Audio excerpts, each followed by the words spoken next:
আসন্ন জাতীয় সংসদ নির্বাচন ও ১৯ জুলাই ঢাকার জাতীয় সমাবেশ সফল করার লক্ষ্যে ব্রাহ্মণবাড়িয়া ৪ কসবা আখাউড়া আসনে বাংলাদেশ জামায়াতে ইসলামীর সংসদ সদস্য প্রার্থী আতাউর রহমান সরকার শনিবার কসবায় গণসংযোগ করেছেন।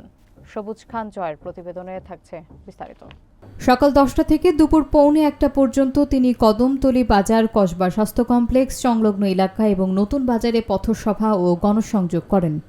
গণসংযোগকালে উপস্থিত ছিলেন ব্রাহ্মণবাড়িয়া জেলা জামায়াতের নেতা কাজী সিরাজুল ইসলাম, দীন ইসলাম ভূঁইয়া, হারুনুর রশিদ, নুরুল আমিন, শিবলী নোমানী, গোলাম সারোয়ার, আব্দুল হান্নান, আল আমিন সরকার, সাইফুল্লাহ আল আরিফ, জাহিদ হাসান মোল্লা সহ স্থানীয় নেতৃবৃন্দ।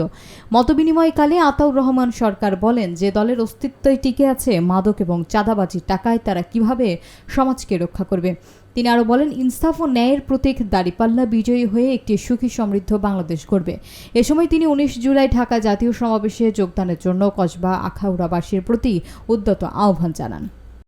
যারা আজকে চাঁদার দাবিতে এইভাবে নিজের কর্মীদেরকে এইভাবে আঘাত করে সে আইএমএ জাহিলাতকে হার মানিয়েছে, তাদের নির্মম এই ঘটনাটি ভিডিওটা আপনারা দেখবেন, আপনি ২-১ সেকেন্ড দেখার পর আর দেখার মতন অবস্থা নাই।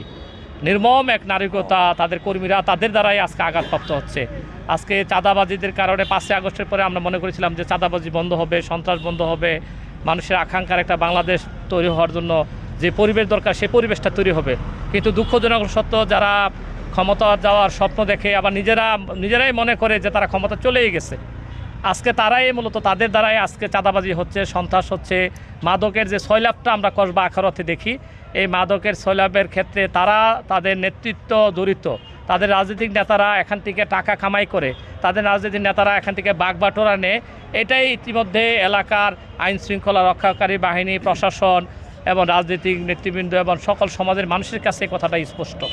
তো আজকে এটা বলবো যে শুধু এই মাদক মুক্ত, যারা মাদকের পিছনে মূলত পেট্রোনাইজ করে মাদকের সৈলাভের ক্ষেত্রে ভূমিকা রাখে, তাদের দ্বারা মাদক মুক্ত সমাজ হবে না, তাদের দ্বারা সন্ত্রাস মুক্ত সমাজ হবে না, তাদের দ্বারা চাঁদাবাজ মুক্ত সমাজ হবে না। যারা চাঁদাবাজি, তাদের মূল কাজ চাঁদাবাজির কামাই করা টাকা দিয়ে তারা সেখানে দলীয় নেতাদের প্রচার প্রচারণার কাজে তারা এই টাকাটা ব্যয় করে।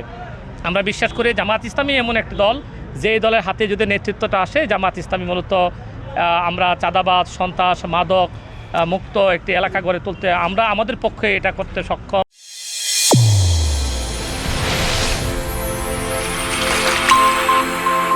চ্যানেল A1 হৃদয়ের স্পন্দন।